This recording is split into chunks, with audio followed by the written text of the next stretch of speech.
Hello, everyone. My name is Aubrey Nowicki, and I'm the proud founder and board director for the Student Event Planners Association. I want to thank all of you guys for joining today's webinar on resumes and cover letters, which is such an exciting and important topic. For all of you guys who are joining the webinar, you'll see on the event page that you can post any questions or comments that you have throughout the duration of the webinar there, and we will be addressing any of those questions and comments throughout the webinar. We'll also wrap with Q&A at the very end. So if you guys want to go ahead and test out the wall and include your full name, what chapter you belong to, that would be really great to go ahead and introduce. I already see that there's several people and names that I recognize, very exciting, who have logged in. So great to have you guys. I see we've got some alumni on the call that I recognize. We've got some people that I don't. So if you're not an SCPA, thank you guys so much for tuning in, and we're excited to have you. If you are an SCPA member, just want to remind you that this webinar will be recorded and it'll be available on our YouTube channel after the recording. Included with that in the description of the video will be a link to a questionnaire that you can submit following watching the webinar to receive credit through the Professional Development Program. So we'll wait about 5 minutes to allow others to join the call, and in the meantime, as I mentioned, go ahead and post any questions, comments you guys might have or would like to have addressed throughout the webinar on the event wall, and I'll be watching those.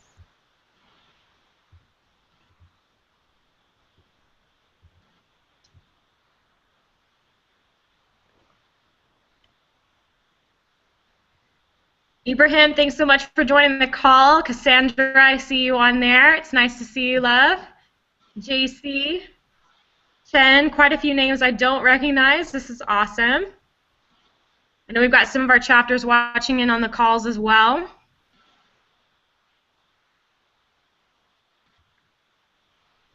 Sharika, hopefully I'm not mispronouncing any of these names. Thank you guys for joining the call. And I'll be introducing our guest speakers shortly. We are so excited. You are all in for a treat. Yes, you are.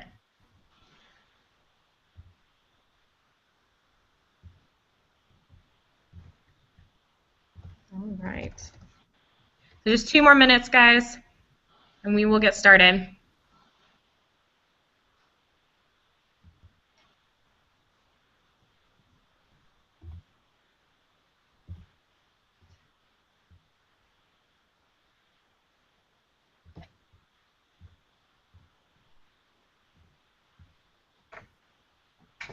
Thank you both for your patience. Y'all are doing awesome.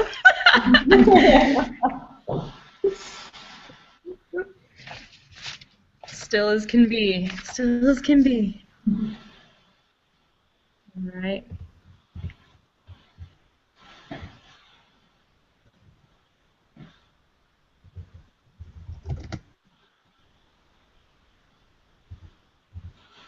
I'm very excited to see some of these names. You guys are awesome.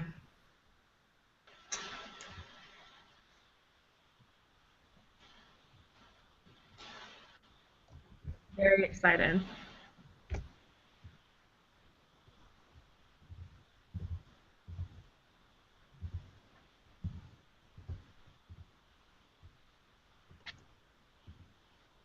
And if you're not a part of SCPA, feel free also to write on the wall and let us know what school you're from or maybe what your profession is. If you've already graduated from school, we'd love to meet you guys as well. And how you found out about SCPA. That would be also great to know, and thank you guys for joining.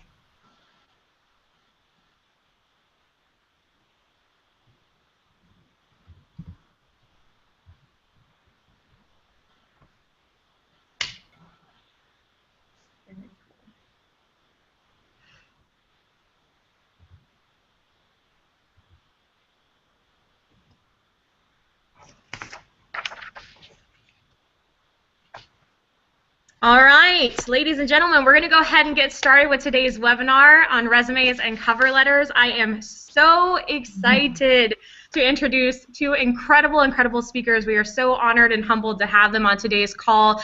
And let me just tell you, I'm going to read over a little bit about their credentials just to kind of give you guys some background and perspective of the caliber of speakers that we have on this call. Really, they know their stuff, and we're, again, just so excited to have them. Marissa, Lobianco is one of the presenters on today's call. She is a resume writer with Amy Falbaum and Associates.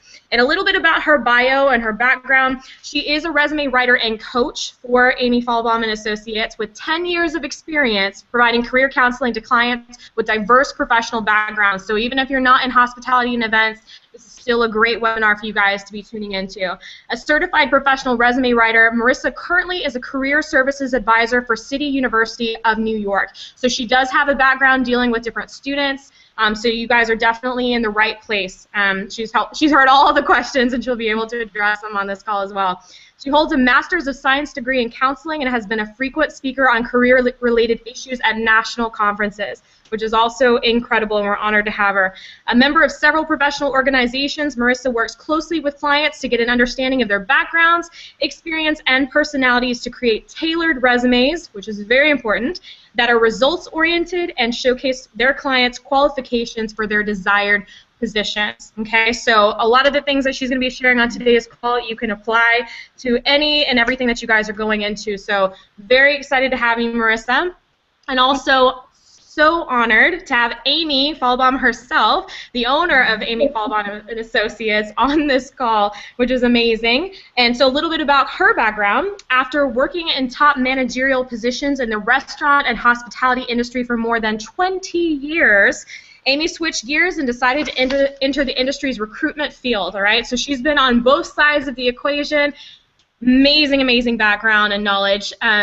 Specifically, Amy's knowledge of the industry as an insider and ability to speak its language resulted in immediate commissions and assignments from upscale hotels and high-end restaurants in the United States and overseas, guys. So she has not only a domestic but international footprint, a lot of connections, a lot of knowledge. Major and well-known hotels and restaurants recognize one of their own and knew it would have the right focus when fulfilling their interests. So she does work for their best interests as well in filling some of these key positions. So she's worked with a lot of executives, a lot of companies, again, not only domestically but internationally as well, can provide some great higher level perspective on the other side of the equation, right? In addition to several notable achievements on the front lines, Amy has served in the industry as an executive manager for the kitchen at the 21 Club, and she has also held other top managerial positions at Sarah Beth's Kitchen, American Renaissance, and the Gramercy Tavern. Hopefully I didn't slaughter that.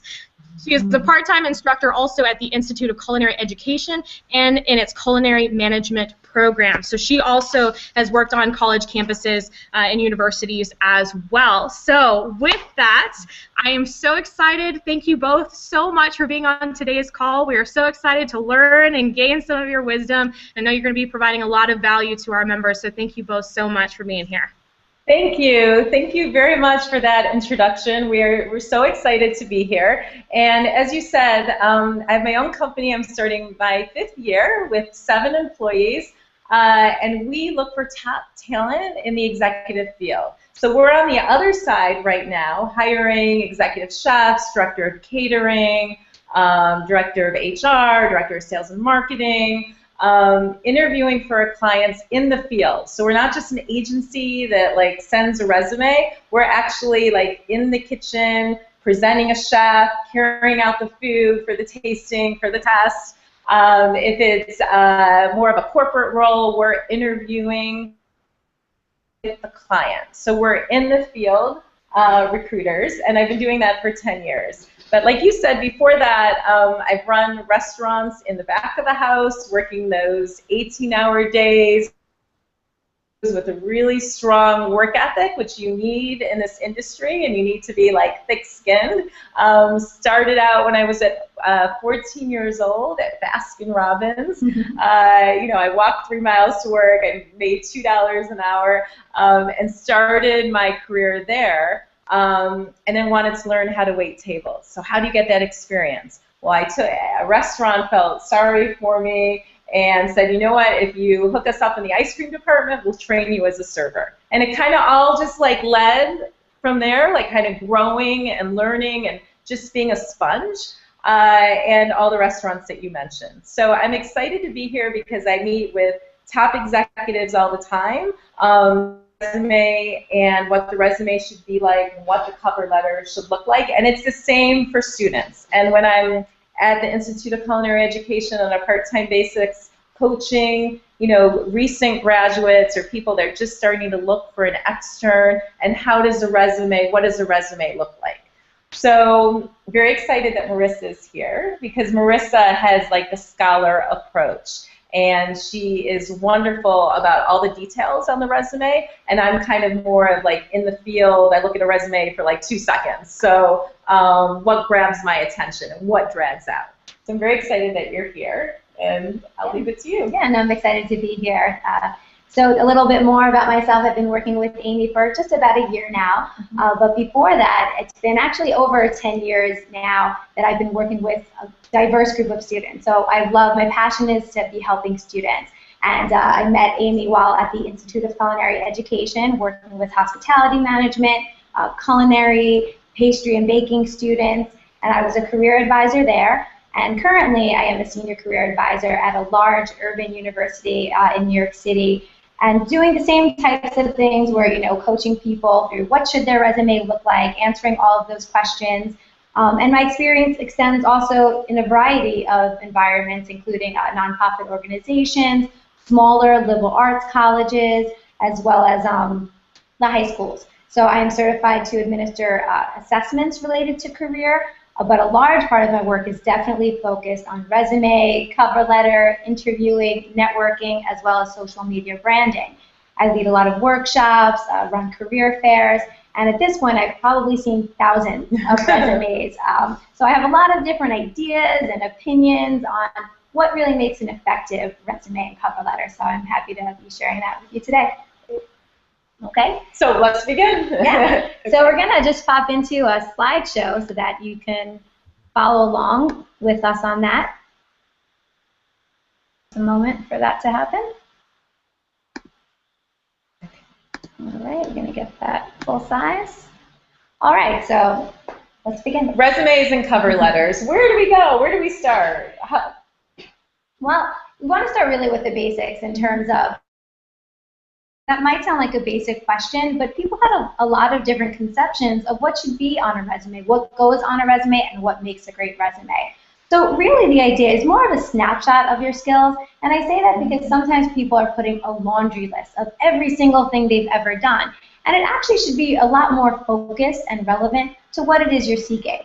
That being said, it should be very organized. Although many of us are creative, this isn't really the place to get too artistic because you want it to be very easy to read. You have employers looking at this, and they don't necessarily have a lot of time. No, actually, I kind of just, look at the resume for a couple seconds right before I'm going to meet the actual candidate. Or if I'm like looking through maybe 25 resumes, I'm looking at things that jump out at me. So if it's easy to read and if it's empowering me, and the information is there for me, all the better. And the idea is what I've heard, that is a statistic, that employers are only looking at resumes for maybe less than 10 seconds. Now, if that's the case, you still need to put in a lot of time to get it to be a readable document that someone could really just scan. Because I'm sure you know what you're looking for, but is that going to be easy for someone to find that information? Actually, more time. I think it's going to take you longer to make the simple resume than if you had the longer resume of 4 pages. Because you might start it out at 4 pages, to make it the 1-pager. So I think it's actually going to take more time. Definitely, and the more time you put in, the easier it will be for someone to digest that information. So some key points in how to make that easy for the audience to read would be consistency. You'll see that's key as we show some samples and tidbits of a resume, that there's a certain format you'd like to follow throughout the whole document. A resume, rule, and I'm very cautious about using the word rule, because there's a lot of gray area with this, and you'll see that we both have our opinions on this. There are certain rules, but you do have to afford some time for flexibility. Now, one thing that we do follow, reverse chronological order within each section. And I say within each section because that's something else that will come up in terms of how you organize your resume. Yeah, once in a while I get a resume that starts in 2000, and it screws my mind a lot. I'm like, why is this resume starting in 2000? So it should state where we are today, like 2014, right, Marissa? Yes, and that's the standard. So it would be natural for you to put most recent, going back in time, because that's what someone is expecting to see. And when they don't see that, that is definitely going to throw them off a little bit. Sure. Okay. Another point on that is personalizing it. While we will state and give you some formats and some guidelines, when it comes down to it, it really has to be something that works for you at this point in time, serves your purposes for what you're seeking. Sure. I stay away from the resumes that look like they came from a book, that are like too standard. And I'm like, okay, or took it right from a book, but you don't want to get too creative, like you're on pink paper and you're using 16-point font. You want to keep it really like regular, right? Regular and correct and error-free. And I think that, so error-free is huge. You definitely want to run all of your spell check. This is your document. This is a piece of paper that is meant to present you.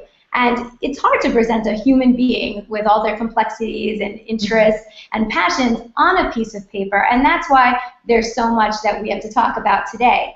And I think that also brings us to the point of, length, because that comes up a lot.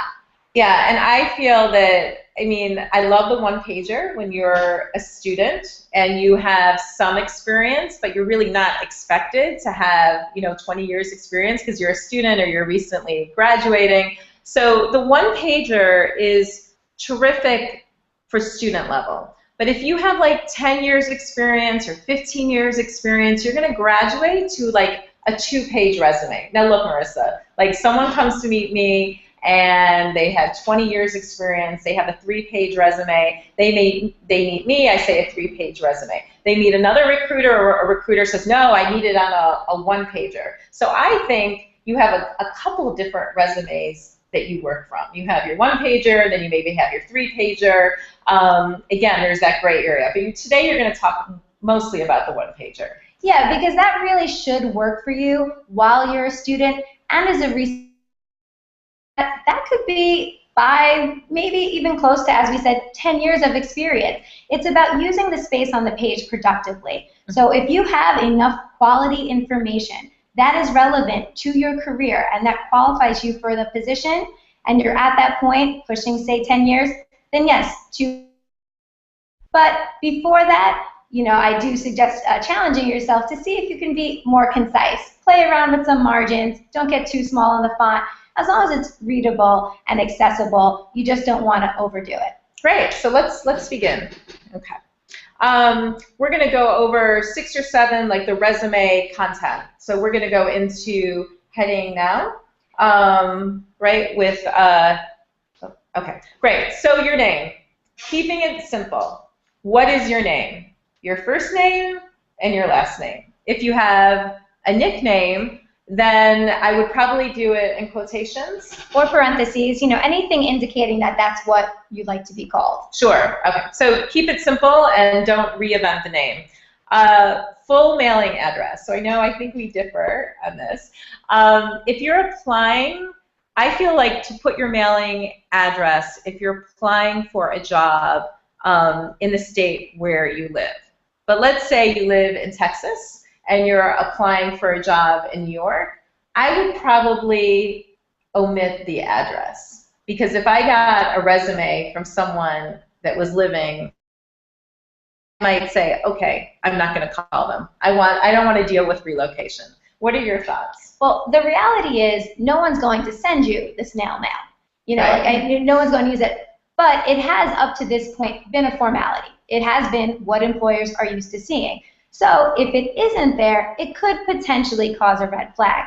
That being said, in this day and age, people are concerned about identity theft. This actually is sort of a hot debate in the realm of resume. So at this point, it's about, again, doing what's right for you. If you're applying in-state, you're there, you want them to know you're there, put that. Yeah, today I was interviewing someone local in New York City, and they just had their number. And I was like, well, where do you live? And they're in Brooklyn. Okay, so let's put that address on. Phone number. So we see a lot of resumes with a home phone number and a cell number. So when I'm trying to get a hold of someone, I'll call the first number that I see. And sometimes it's the home number. So if I call the home number and I don't get an answer, I may not even call the cell number.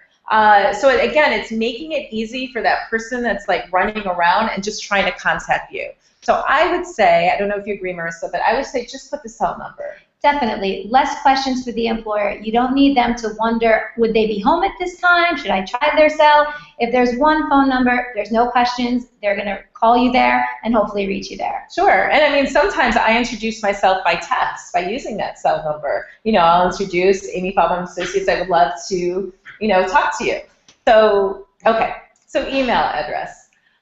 Again, this is not the time to put fun and creative email addresses. I would keep it simple. I would keep your name, your first and last name, maybe at a Gmail account. Maybe you have a separate email for this whole job search that you're going to do. Maybe you keep it separate.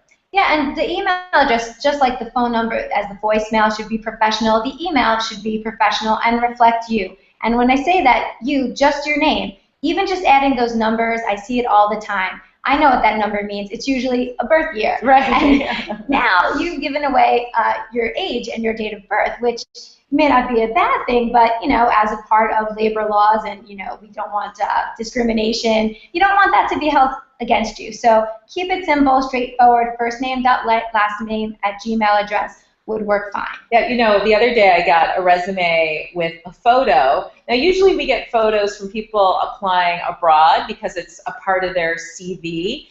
And abroad, they give more personal information, like if you're married or how many kids or the year that you're born. But it was a resume in the States, and I got a picture, and then I got high school, you know, from the beginning in 1970. It was a really interesting resume. So, again, I would not do any photos. And keep the email address simple. So speaking about that, just to kind of get a visual, you know, what does that look like, just to kind of bring that to life a little bit. As you can see, here's a very basic example, very straightforward, and you'll decide what's right for you in terms of how much space is my contact information taking up. It's really going to depend on what's the content in your resume. I love this. I think, do you think it's a 12-point font? A 12-point font would be a great choice for a resume. The name, a little bit bigger, perhaps 14 or 16. Sure. A 12-point standard, easy to read. This is great. I'm not even wearing my glasses when I'm looking at this. Thank you. Okay. So moving on from there, traditionally for students, but not for everyone, an objective statement may follow. And I really want to stress here that it's optional, because this is something that we both have very strong feelings about. You know, you have to be a little careful with an optional, with an objective. What are your thoughts on that? You know, sometimes I read them, and you know, after I interview the person, I go back to read them, and then sometimes we'll see objective statement as, you know, owning a restaurant. I've always wanted to own my restaurant. That's the objective, or operate my own catering company. And I'm thinking, okay, but we're sending you out for a job at this restaurant or at this hotel. So you would call that like a long-term objective, right? Yeah, you know, that's talking a little bit more in the future than the employer needs to know. You want to be in the here and now in terms of your short-term goal as related to this position. So you need to be really careful with an objective. If you're going to do it, if it makes sense for you, if you feel like you need that one-liner on the top of your resume to sort of explain, you know, the rest of your resume, especially if your experience may not directly relate to the future goal, you know, you might just want to spell it out. And if you're going to do that, be very specific. Be very to the point, clear and concise. And another one of these little resume rules, avoiding personal pronouns, which makes it a little more difficult. So in terms of that, you know, you can use it to tell a story and kind of connect the dots, but I want to show you some samples of what would work as effective objective statements. And you can see off the bat that none of them are much more than a sentence. So I strongly encourage you to push yourself to see, can we do this in one sentence, or barely even a sentence, really, it's almost a fragment because there's no I, there's no my in there. And, you know, taking a look at it, you get an idea of what the person is looking for, and it gives a little bit of a specific of what area, like a little focus. I love this. I mean, because if I'm the client and I'm looking for an event planner, you know, and I'm like the general manager and I have to report up to the owner, I'm showing the resume, and it's so basic, but that person's looking like, oh, Jane, the objective is the event planner. Oh, we have an event planner position. oh, let's go and read further. The whole goal of the resume is for them to keep reading and to understand the through line, the thread of the resume, and if it makes sense. So all of this, like, this jumps out. And again, just, it's to reiterate the fact that it was because these are focused. Mm-hmm. That's why they jump out. What you want to steer clear of are those more generic, seeking professional growth. Those aren't really saying much about you and the job that you want right now. So if you're going to do it, I would just say, avoid being generic about it. And if you are very general and you're not too sure what your objective is right now and you're applying to several different positions, and I see this a lot for recent grads, you may not know at that point where you want to go with your career, then just steer away from it, because if you do put it on there and it's different for every job, now you might be changing your resume at every point and run the risk of sending the wrong resume, with the wrong objective to the wrong person. So, rather to be safe than sorry, and in this case, use it only when it really makes sense because you have that focus there. And so again, if you were to look at it, following the contact information, short, sweet, simple. Love it, love it. Okay. So moving on to education. The education, again, I would keep it simple and clear. So you're institution, and you're gonna actually, MSU. You're not gonna write MSU, right? You're gonna write Michigan State University. That's a common. Do you see that a lot, where people are just using the abbreviations? Definitely, because they feel like they've been calling it that. All of their friends know that. Right. People in that local area know of it. But you have to think of beyond that and spell out abbreviations. Make it clear and simple, because if you're applying to someplace in New York City, we may not know that. Sure, and I think you bring up something, very interesting. The comment, all my friends know it. This is you want to, again, baby-proof it and make it easy so I don't have to look up or feel embarrassed that I'm not sure what college that is, right? Because I'm reading it for like 2 seconds. I'm like, okay, what college is that? Where is that? So we're going to name it. Michigan State University. Where is it? It's in East Lansing, Michigan. So would we actually spell out Michigan, or would we write MI? So this is the only thing that I think is okay to abbreviate on a resume, because everyone should have learned their state abbreviations. Yeah. So that's the only thing that I think is okay to abbreviate, but it wouldn't be wrong, and it certainly wouldn't hurt you if you spelled it out. So okay. So I think that there's a gray area there. I think I would love it spelled out, but I think you're right. Everyone should know where it is. But okay. Degree, your certification, I think that this is where everyone should spell it out, right? No BA, no BS, Bachelor of Science, it should be spelled out. I think it should be spelled out. And then this is the case where sometimes people break those rules because they were tight for space or something like that, but do your best to be spelling everything out. It's a formal document. Sure, and I think, everything, again, what Marissa and I are saying, it's like one perspective, and then you're going to make changes, like what Marissa said, if you can't fit it all in, don't think, oh, well, they said to spell it out, I have to spell it out, and then that's 2 pages. So don't take everything that we say literally. It's, an overview.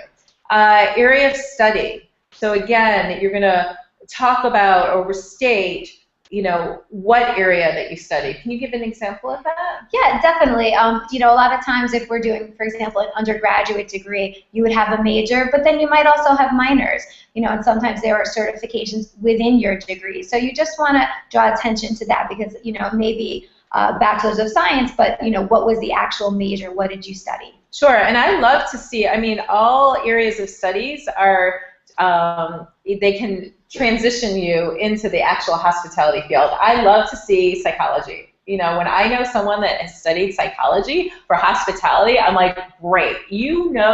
Like people, you understand how human beings work. So don't steer away from that area of study, writing it, typing it up, if you don't think that it has to do with hospitality. Graduation date, expected graduation. I think it's really important if you're still in school to tell us when you're graduating, so we know when you're available for full-time work. Yeah, the employer wants to know when you'll be finishing, so your best bet is to approximate what that month and year would be. Okay, so this is one again that we kind of disagree on. So now this is a place where you have the opportunity to show off what might be a very respectable GPA. And you know what makes a good GPA is in flux right now. It used to be 3.0. Now people are really saying 3.5 and above. Certainly you have something like a 4.0, something you're proud of and you want to put it on. I say if it's not taking up too much space and you're a recent grad, you know, go ahead and put it on there. I'm saying let it go, let it go, let it go, let it go. But again, if you just graduated, maybe you can put it on there. But soon after that, you know, we're out in the real world now. It's not about the grade point. It's about hardcore experience. And again, I just think to balance that before you have that experience, right. For some people, filling in the blanks like, well, I did have a stellar GPA. So see what makes sense for you at that moment in time. Agreed. You have an excellent point. I just want to let you know that. Yeah. So similarly, you know, if you have any type of honors that are associated with your education, you could pop this in there as well. But again, it's not mandatory to have your GPA on there, especially if it's not something you're particularly proud of. And don't worry about that so much because as Amy was saying, once you get into the career, into the real world, your experience is going to be what people are really focusing on. The education, it has to be there, but chances are they'll take a quick glance to make sure you have the education, right. And then move on to see, well, what can they do? Where have they worked? That's what they're looking for. Exactly. But just to give you a little visual of what that might look like in terms of translating onto the resume, could be something like this. You see it's very deliberate that the name of the school was bolded, you know, very orderly. Here, did spell it out. Yes, you know. thank you. Texas also, you know, it's a nice short word. It fit nice and neatly. You know, the fact of the matter is we're going to focus a lot today on the content. Once you have the content down, then you look at the formatting. On here, I cheated a little bit. I did put a BS here because this person had an extremely long name for a major. It's very long. Yep. So, you know, you want to get it all on there, but then if you're going to go crazy just trying to fit it on the line and you're running out of space, you're only working with this one-page document, at that point, when you make those small decisions, I always like to think, is it going to make or break me? Sure. This won't break you. Absolutely not. No. So just do your best. Okay, content, the experience. I read a lot of resumes that go on and on, these long, terrific, flowery sentences, and I am like, please just make it easy and give me what I call like the nuggets of information. So employer name, I'll give you, you know, 2 examples. Let's say Danny Meyer, wonderful Danny Meyer, Shake Shack. We have them in the East, right? The hamburger and all the beautiful restaurants that he has. The company name, Hospitality Group.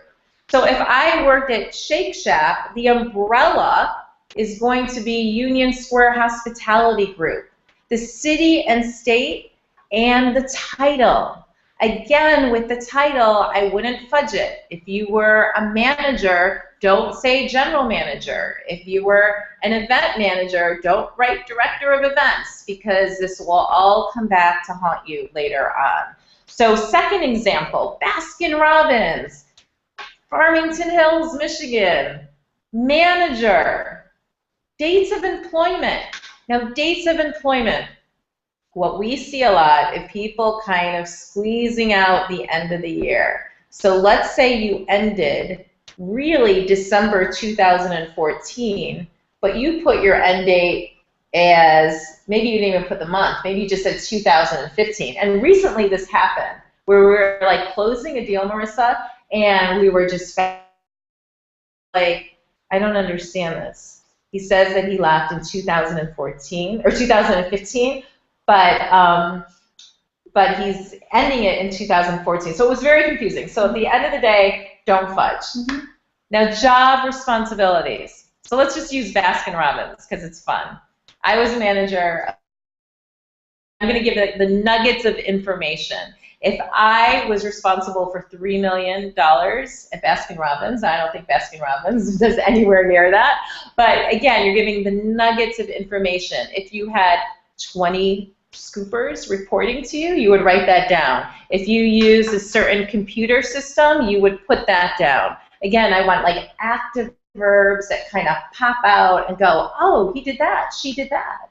Does that make sense? Definitely. And at that point, I really want to emphasize a few things. With that employer name, also instead of an abbreviation again, because you think everyone knows it, definitely spell it out somewhere that's outside of your area, because in New York City we might know USHG if you're in the hospitality industry as Union Square Hospitality Group, but someone in Minnesota is not going to know that. So keep that in mind. And then going forward, I think what the points that Amy was trying to bring home is honesty.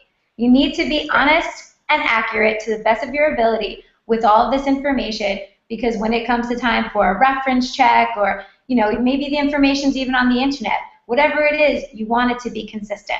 And that's why with the dates, we also say, if you can put it should be months and the years. Right. Because starting in January versus starting December is 12 months, so that does matter. Thank you for clarifying that. And also a little bit just on the job responsibilities is that some people will just take a look at their job description, and that's a great place. It was a job you had a few years ago, you're a little rusty, what exactly did I do there?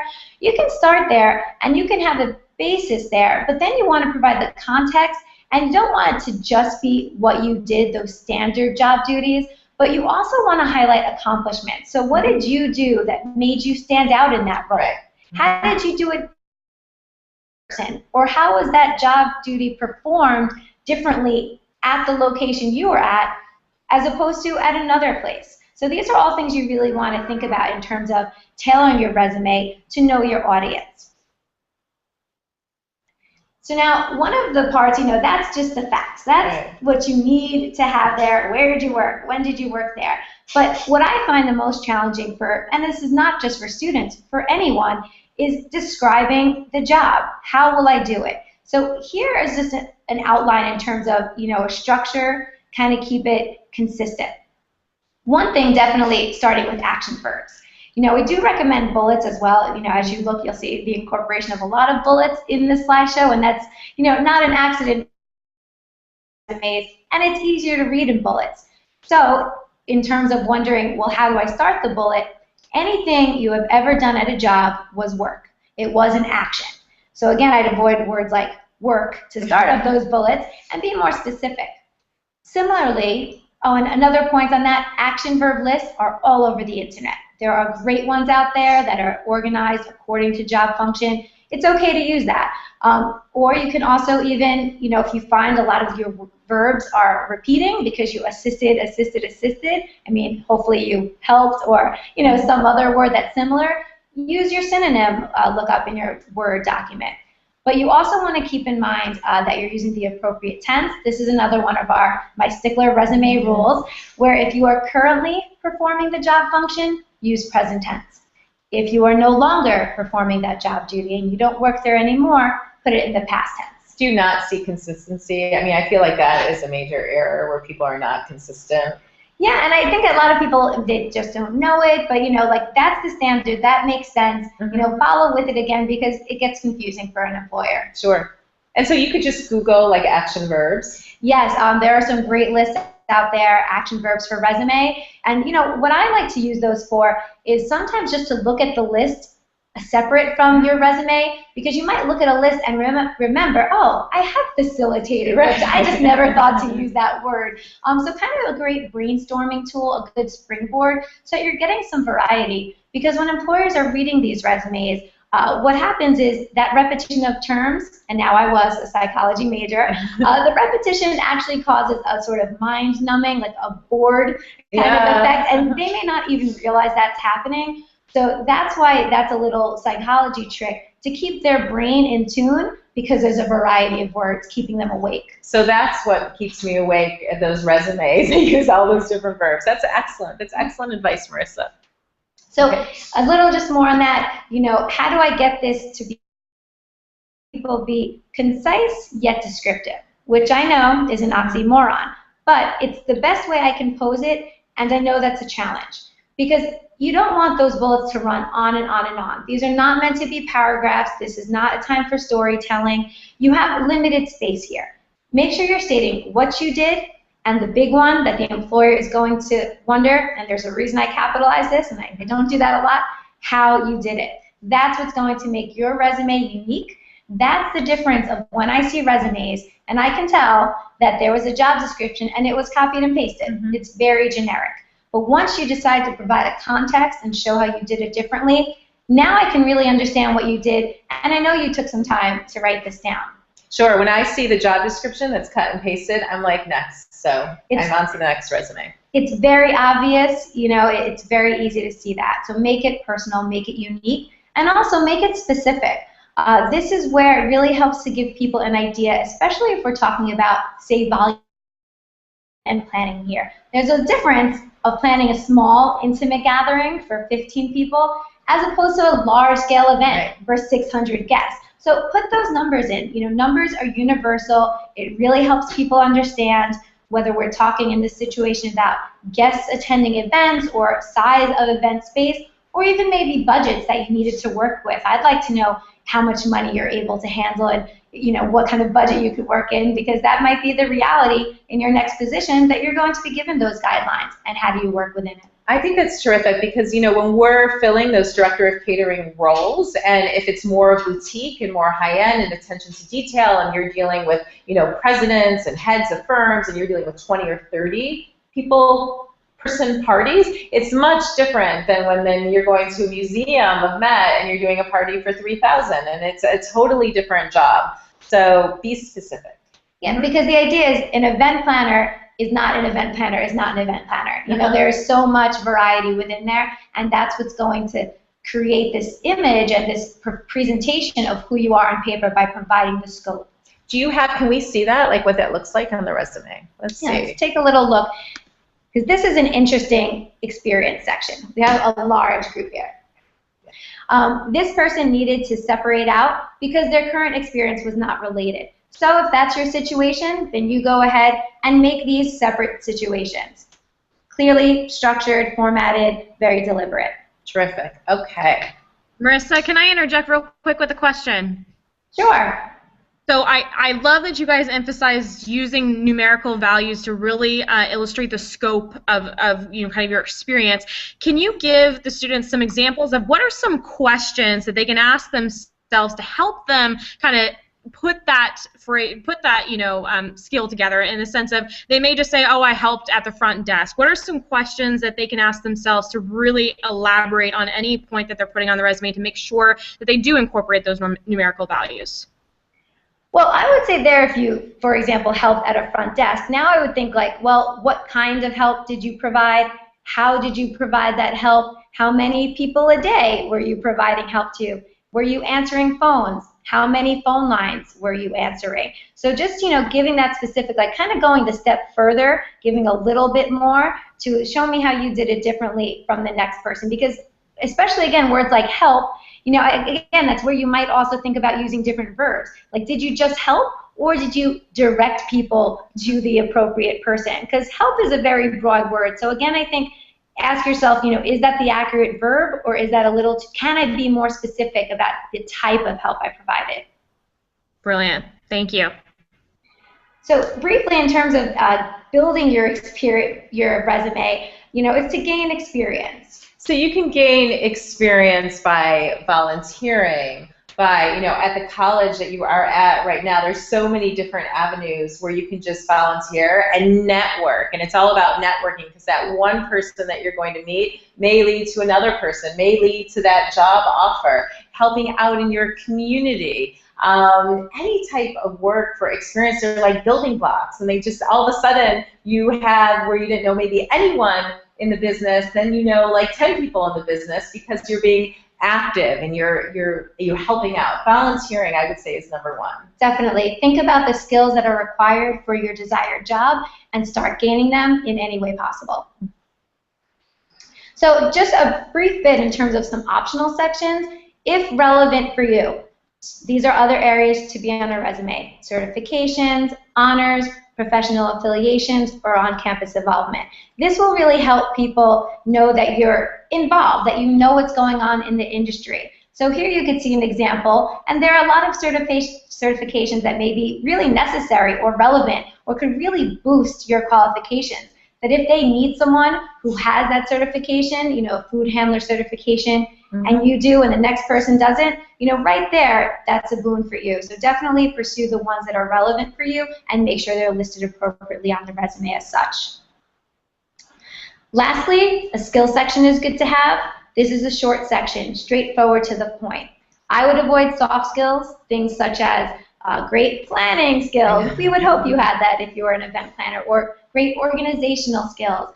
Be more specific in terms of hard skills that could be measured, such as computer programs or languages, and make sure to show your level. As you can see, there's various levels. Even knowing something to the basic extent might be good for an employer to know that they don't have to start from scratch with you in terms of training. And it might look something like this. Yeah, I was interviewing someone today that just left off all their computer systems out. So we were, I was trying to pull it out of him. I'm like, what computer systems have you used? But I wouldn't anymore put just Excel, right? I mean, everyone should know Excel. What is your feeling about that? I think Word, right? We would hope, a lot of people do know it. I think just expanding on how well you know each program. Sure. Because it really depends, you just don't want people to assume. A lot of people say, oh, of course I know Office. But, there's a lot more programs within Office than people realize. Right. Like Access is a less popular one. So I just think just being specific to the job that you're applying, might that be useful? It might. Terrific.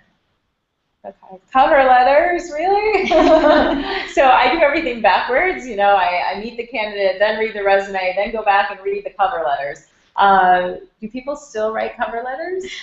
Definitely coming from a university setting, a cover letter is a necessity. I tell them never give a resume just a resume unless you're handing it in person. But if you're sending this electronically, you have to complement that resume because the resume is about what you bring to the table. But now the cover letter is answering the question, why are you applying to this position? Why are you qualified for this position? And why do you want to work in this company? It also is a chance, resume is a very structured document. You may be limited to a page if you're still early on in your career. You don't have time to be descriptive. Now you can expand on that objective and really tailor this to each employer, and that does mean writing somewhat, separate letters for each employer, so that they're seeing you took the time and really have thought about your ability to fulfill this role, and if you're a good fit. And if you're a good writer, I would imagine, right? I mean, it's very important also to be error-free and write, in terrific sentences. So. And, a lot of people get scared, oh my God, I'm not a great writer, but even to be said, you don't have to be a great writer, but you need to be passionate and you need to share that you've thought long and hard about, that you've looked at the job description really, that you've thought about if you could fulfill that role. Down for people to take that intimidation factor out of it, and it could be done, pretty straightforward in a few paragraphs. 3 to 4 would work. So we're talking about, most of these are electronic, so it's actually not an attachment anymore, right? It's going to be in the body of the email. Yes, use the body of the email for that. It makes sense. You wouldn't send someone an empty email with a resume attachment. How would they know which position you're applying for? Maybe they have 5 open positions right now. So be thoughtful about your email subject line. Wedding event planner, put the job title in there. Not like read now. I saw one the other day. It was like read now. Okay, is that spam? I was very confused. So it has to make sense. Yeah, you have to be specific so that the person knows that they should open this email because you're right, they could be afraid of spam. Similarly, addressing your letter formally, I would do your best to find out who's the hiring manager and dear Mr. or Mrs. And if not, then something more generic like to whom it may concern, but make sure it's formal. 3 to 4 paragraphs going to go through each of them and how you can approach them. Okay. Introduction. You want to state the position for which you're applying. It has to make sense, right? You saw this job ad. You want, don't talk about the position that you're not ready for. You want to state the position. So if you're looking for, this is catering sales, you're interested in the catering sales manager at the venue. You're going to introduce yourself and your current position. So where you are, if you're a student, and would you say that you're going to talk about when you're graduating too? Definitely. I'm currently a student and I expect to graduate in June of 2015. Okay, super. So, and then you're going to explain your interests in the company. This should like jump out, and this is where you talk about passion, right? And using those active verbs that like, wow, this person has interest and knowledge, do a little research on the company, so it can pop. Research is key here. What I will say is this will separate you from a lot of other candidates who are just applying sort of willy-nilly and sending out 50 a day. If you've taken the time, visit the website, you know a little bit about what they're doing, what's special about their company. Flattery, it kind of shows them that you took the time to care. So this really will set you apart. And that doesn't have to be long, a sentence or two, just to show that you know what they're about. If not everyone's going to do that, and right there you'll grab them right in the beginning and they'll want to read on. Right. So this is the part where I get a lot of questions on in terms of, which of my experience do I highlight for the resume, for the cover letter? You don't want to repeat the resume verbatim. You don't need to do that. Instead, reference the job description. Look at the key skills that they're asking.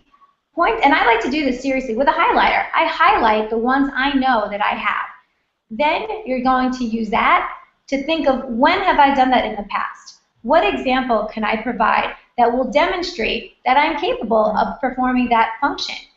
Be specific, give examples. Again, you get some more time to use some adjectives here, describing how you did it, what was your personal approach, what was your passion. Again, come through here as well when you start to use your language in terms of, why you created an event in a certain way.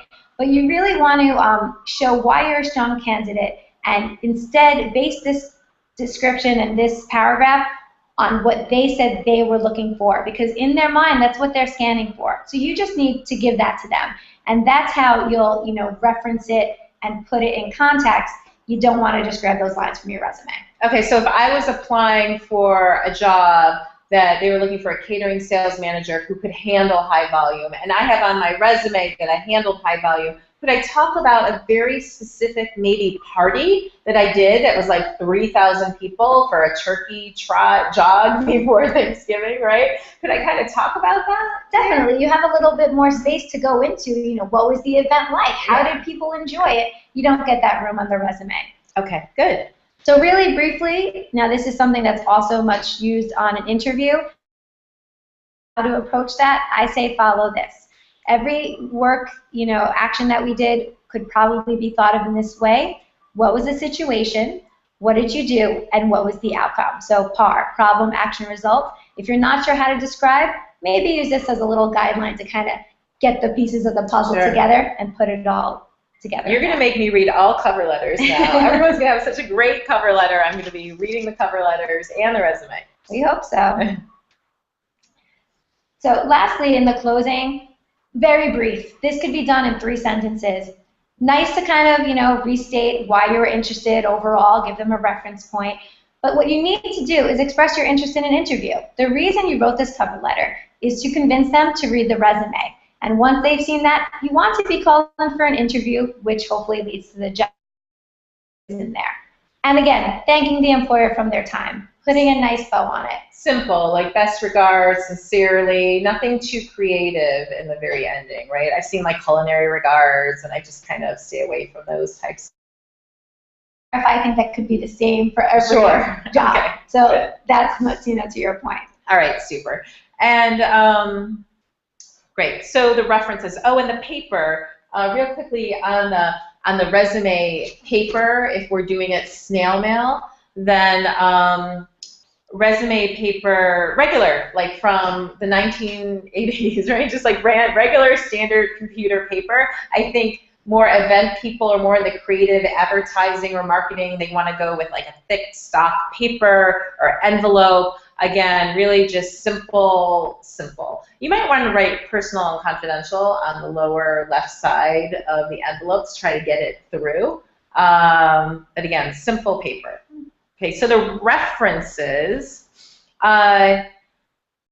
sometimes I see references on the actual resume, and I would kind of steer away from that when you're asked for, can I have some references? Then you provide them with another piece of paper that the headliner is references. And first, before you put references on, you want to ask permission from the people that you're putting down, right? So you're going to ask your professors, ask other employers, may I put you down as a reference. You may even, if you're interviewing for a very specific role, you might tell them, I put you down. Can I put you down? I'm, interviewing for this job. Pick people that you have an ongoing relationship, or pick people that will say wonderful things about you, right? Because these are easy, these are regular references. There's a whole new thing, blind referencing, where people are reference checking you with, who you don't put down or who you worked with in the past. What do you think? I find that that's more in very high-level positions, that they will be doing that. So there's, that just expectation to be prepared that they may do that. I think for the most part, going into like maybe entry level, you're probably okay with the fact that they will assume you don't need to even write a line on your resume saying references, provided upon request. That's really a space filler.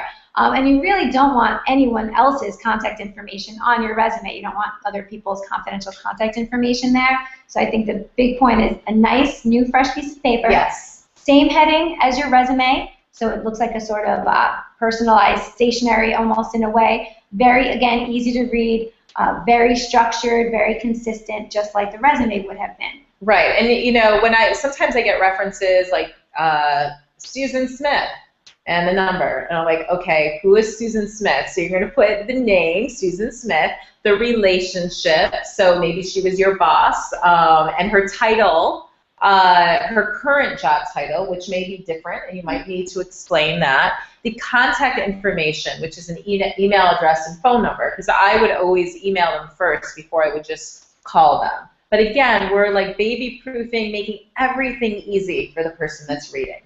And just ask your references, what they're more comfortable with. If you can, it'd be nice, you'd want both a phone number and an email address, because you should have been in touch with them, and they should be probably expected to be getting a phone call with this. So, put in as much information as possible so that if they were reached by phone, that email could be sent. Again, it's about making it easy for the employer to do what they have to do so that you can get hired. It's making it easy, having fun, and closure with all this, having fun with this, like, wow, I get to write my resume, I'm graduating, I get to do a cover letter, and this is going to be something that I'm going to be doing for my whole life, because no matter how experienced you are, you're going to need that cover letter, you're going to need that resume and references, right, Marissa? Definitely. It's how can I make myself be the most appealing candidate for this position by just using words on the paper.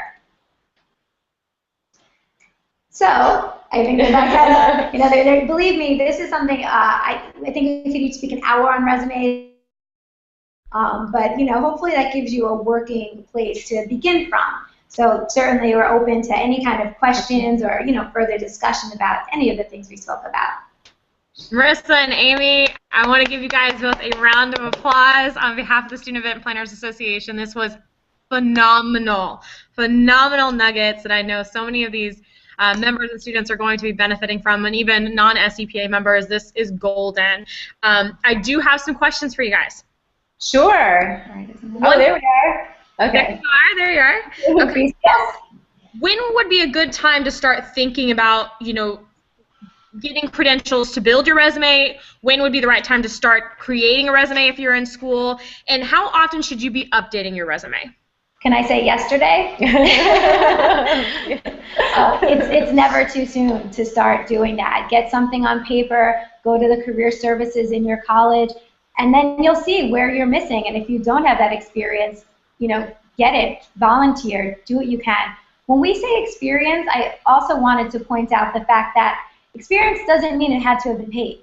Right? An employer cares that you know how to do something. And you could have developed that skill as a volunteer.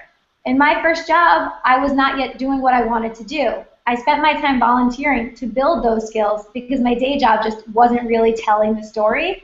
And that works too because I had the skills. So we recommend at 8:03 writing the resume tonight, or actually 7:03 because it's 8 o'clock in New York. We're in New York City. There you go. There you go. And how often, even after you graduate, should you be updating your resume? Even your LinkedIn. Let's talk about LinkedIn.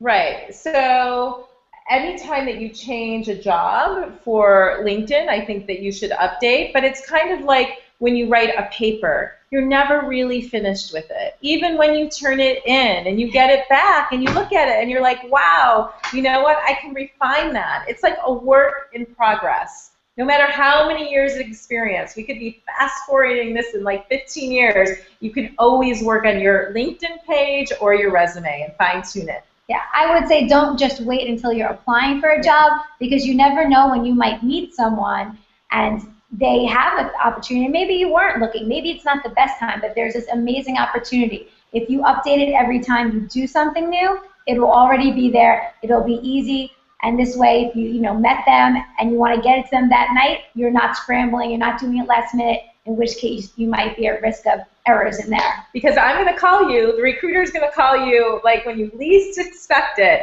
and then you're going to be like at an event, working the event, or you're at school finishing finals, and oh my God, she wants a resume, when are we going to do the resume? But Marissa, you have a plan, and you're going to be working on the resume every step of the way. And keep it handy, have that document. A lot of people I know will save it on their phone if they need to quickly get it out to someone. We live in an information age where everything happens instantaneously, and if they're waiting for you and they're getting someone else's, Absolutely spot on. And even guys, in talking about LinkedIn and analytics, more often you guys are in your own LinkedIn account and updating content, the actual higher up, you're going to find, be found in searches as well. And you always want to have options. Even if you are happy and solidified in a particular position, you never know. Nothing is guaranteed, and there are opportunities that do come along. And you were so spot on with the scramble. You know what I mean? To get that resume together and somehow still look professional, like you've got your stuff together. So yes, very important. I would personally recommend anytime between 3 to 6 months, you guys should be revisiting your resume and and it actually should be a goal for yourself of if you haven't progressed in a 3 to 6 month period, then you're doing something wrong, right? If you're not out there actively building your portfolio, then that's not a good thing. I'm going to do a shameless plug real quick, just in relation to the Student Event Planners Association. Several times in this webinar, you guys have mentioned volunteer opportunities and going out there and getting experience, which is what employers are looking for. Guys, leverage the opportunities program. You all are required to do a minimum of 4 hours each semester, and you have access to a listing for volunteer opportunities, internship opportunities, and job opportunities that can all give you guys incredible experience. And I personally, I always don't tell your parents, but I've been an advocate too of I would rather you participate in 4 volunteer opportunities, different types of events, than 1 internship opportunity. Get out there, try it all, and that way you guys can gain a lot of different experience and connections, right? Same thing you guys mentioned about references. Making sure that it's appropriate. I've had some people in the past, I'm sure same with you guys in the positions you've been in, where certain people have asked you, hey, will you be a reference? And you've never worked with them. Maybe you were college buddies or something, And so you make sure that you guys are asking the correct people who can be credible references for you. And same thing you guys mentioned about kind of forewarning, right? Asking permission, but also if you're actively looking for a job and you know that there's a potential that that person you asked 6 months ago, if you could put him down as a reference, might be getting a call, I would advise that you shoot them an email or give them a phone call and say, hey, look, I applied for this position and they might be calling you, right? So at least you can be prepared when that person receives that phone call. That's also really good. When should you follow up? Let's say you do send a resume to a particular business. When would be an appropriate time to follow up, and how? So I think we may have varying opinions on this. One thing I would say is look at the job description. A lot of times you will read, no phone calls, please. So first and foremost, follow their instruction. If they do not make that phone number accessible, it's because they do not want you to call. In another situation, if it seems appropriate and it's, and they are accessible, then I would say a week. Yeah, no, I would agree with you. I would say 1 week or 2 weeks and then just leave it alone. Sometimes people post, but they're not actively looking right then, or something happens and that they were looking. There's so many variables. I say to candidates, think less and do more. So it's all about the sales, meaning send out a lot of different resumes and think less about it. I mean, you're definitely going to try to follow up, but if you don't get an answer, move on to the next one, then it wasn't right. Just exercise professional judgment in terms of not being too, you don't want to be aggressive at all, really. If you sent it out there, I could understand maybe you're worried it got lost in cyberspace, But, you know, balance out that concern between, well, what are the chances I got lost? Probably pretty slim. You just don't want to come off as too over anxious about it. Definitely, definitely. And I think keeping in perspective, guys, depending on the company that you're applying to, how large that company is and their HR department, is that a corporate job? Is that, you know, a small agency job? You know, what is their bandwidth? Because I know some corporations, it can take up to 3 months for them to even get back to you, right? So just, you know, keeping that in mind, and definitely, as you mentioned, Amy, put all your feelers out there. You know, don't just, you know, put your bank all on one particular position. That being said, when should you start distributing your resume? What is it? Is there a time that's too early? Like for graduating seniors, should it be 3 months, 6 months in advance? When should you start putting your resume out? I think it all depends on when you can start working. I mean, if you can start working, if you're graduating but can start working, I mean, sometimes things happen really fast. I mean, sometimes there's a posting and there's an opening and you can be hired within a month. Other times it's a slow process. Usually it's a slow process. And there's a lot of interviews. There should be a lot of interviews. If you're being hired on the spot, that's yellow flag. I mean, you should have, and this is a whole other webinar, but there should be 3 or 4 different interviews. So I think, again, it's a personal. If you can't start working, if you're taking the summer off, you're not going to start sending out those resumes. And I think also the idea is maybe 6 months with keeping your eyes open, because maybe they do want a grad. But if this is your dream job and you feel like you are really well qualified for it, if you see something, jump on it, apply. Remember, you have nothing to lose. But again, if it's not the right time and you're not going to be around, you know, then be careful about that. But think about, you know, what makes sense in terms of when you can actually start working. Sure. Yeah. Great answer. What is, you mentioned, you know, having easy accessibility to your resume to be able to forward on to someone as an example. What are some kind of do's and don'ts? What are some acceptable environments or, you know, scenarios to be able to share your resume and others that maybe you wouldn't recommend? Well, I'm going to start with this, and then you can kind of feel, because this is something that's not exactly what you're asking, but that I realized we didn't address.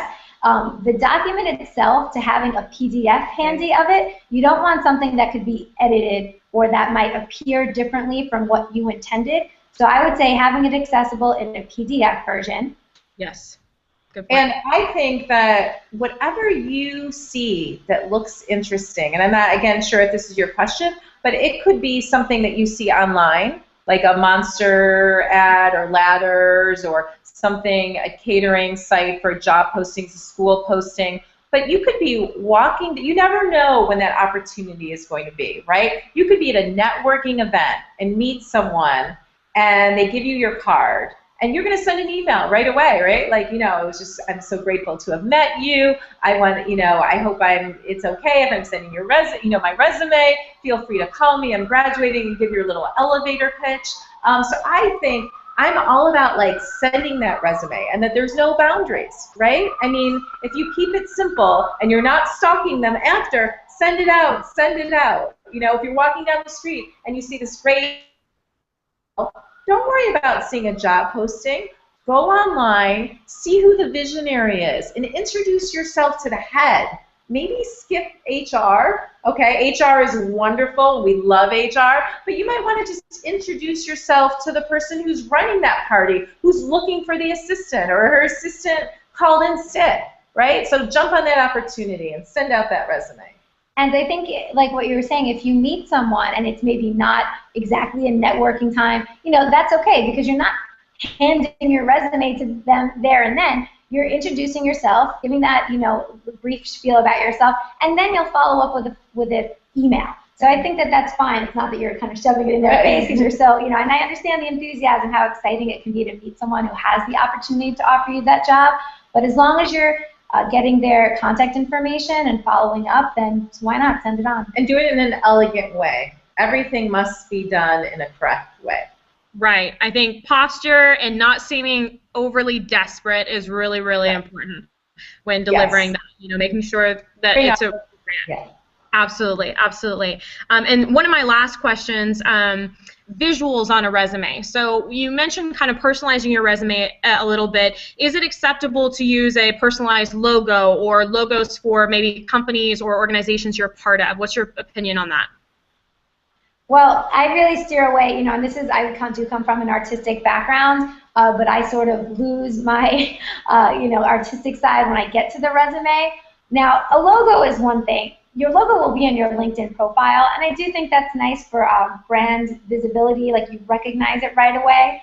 I'm still just of the nature where I become very boring when I'm doing my resume side. It's not where I'm as expressive as I'd like to be, because I just don't want anything to interfere with the content. And not only that, in a practical side, I feel like the space it might take up, like if you put that there, unless you're really good with like maneuvering it and it's not too large, because I don't want to just be, yes, I want to see the companies you've worked for, but I don't want to look at it and now my eye is only drawn to the visuals. I think you'll have that opportunity in the interview process to be creative. If you have that third or fourth interview, they may ask you for some materials or do some type of assessment, or is something, and that's when you can put in your logos. But I would keep the logos away. That's just a preference that both of us. Yeah, I always err on the more cautious side, of being like professional. Like if you ever, basically in general, the interview, anything, if you're questioning, like, should I do that? Like, I tend to be more cautious, but again, we're not to say that that's the only way to do it. Some people are risk takers, and that works for them, and that made them stand out. So I think that you need to also think about your audience and who you're applying to. So if they are people who really are think out of the box, and you really need to show them, like, I'm not afraid to do this crazy wild thing, then maybe, again, I'm always afraid to tell people no, like never. But I wouldn't do that. They're not like deal breakers. It doesn't mean that you're not going to get the job if you put the logo. You're not going to get the job if you have an error, like if you spell college wrong, like I saw a resume the other day. Then you're not going to get the job. But the logo or the not the logo, again, there's a gray area where you find two other people in this field, they may have a totally different opinion. Again, I think it's the will it make or break me, and like, if it's a risk at all putting it on there, I usually just go on the safe side. Let your skills and qualifications be what draws someone in instead of pretty pictures. Right. Okay, two last questions. I promise. I'm so sorry. I know we ran over time, but this is amazing. What about like a personal website or LinkedIn or Twitter or some place where they could access additional information about you? Is that acceptable? Not acceptable? What's your opinion on it? So I steer away as first starting out, like personal websites. I interview like a lot of chefs and catering people, and if they have their own website, I feel like that's too much too early on. And the same thing with Twitter. I think in social media in general, you have to be extremely careful. What's on your tweeting? I don't know, would you agree about that? You don't need to put your LinkedIn, because they could type your name in and find your LinkedIn. So I don't think that would be, or same thing with Twitter. In terms of the website, until I think you've developed a professional reputation and you have some really nice, and when I say nice, if you're taking pictures of whatever it might be, favors you designed or a food display that you created, those should be professional grade photographs. So it is nice to have a portfolio online and to have something accessible to show, to kind of bring things to life. As a student, I'm not sure you would have, you may or may not have enough to warrant that, but I would really think about, what are you putting up there? Is it really done professionally? And is it necessary for you to tell the story, or were you able to tell it with the fact that you created an event and drew in 500 people off the street? Like that speaks to me a little bit more, because it's results oriented. You told me you put in the work and you made these awesome, unique, favors, whatever it might have been, and it had a result. And as an employer, I kind of want to see that.